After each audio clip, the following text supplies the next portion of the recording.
ஒரு காட்டில் ராஜான்னு ஒரு சிங்கம் இருக்கு. அதற்கு 4 மகன்கள் உள்ளனர்.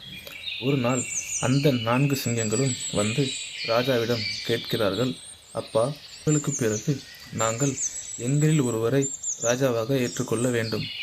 ஆனால் எங்களுக்கு அதில் விருப்பமில்லை. அதனால் இந்த பெரிய காட்டில் எங்களுக்கு என்று ஆட்சி செய்ய இடம் வேணும். எங்கள் 4 பேருக்கும் இந்த காட்டை 4ஆக பிரித்து தாருங்கள் என ராஜாவை பார்த்து 4 சிங்கங்களும் கேட்கின்றார்கள். இதை கேட்டு யோசனையில் இருந்தார் ராஜா. அப்போது அந்த காட்டை கண்காணிக்கும் கழுகிடமிருந்து ஒரு செய்தி வந்தது. அந்த செய்தியை கொண்டு வந்தது அந்த காட்டின் தூதுவனாக இருக்கும் ஒரு புறாவும் செய்தியை வாசிக்கின்றது. ராஜா, நமது காட்டை அச்சுறுத்தும் வகையில் ஒரு கருப்பு சிங்க கூட்டம் நமது காட்டை நோக்கி வருகிறார்களாம். இதை கேட்டு ராஜா அதிர்ச்சி அடைந்தார். கதை உங்களுக்கு பிடிச்சிருந்துன்னா சேனலை சப்ஸ்கிரைப் பண்ண மறந்துடாதீங்க.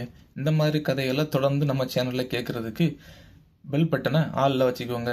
மறக்காமல் உங்கள் கருத்துக்களை கமெண்டில் சொல்லுங்கள். நன்றி.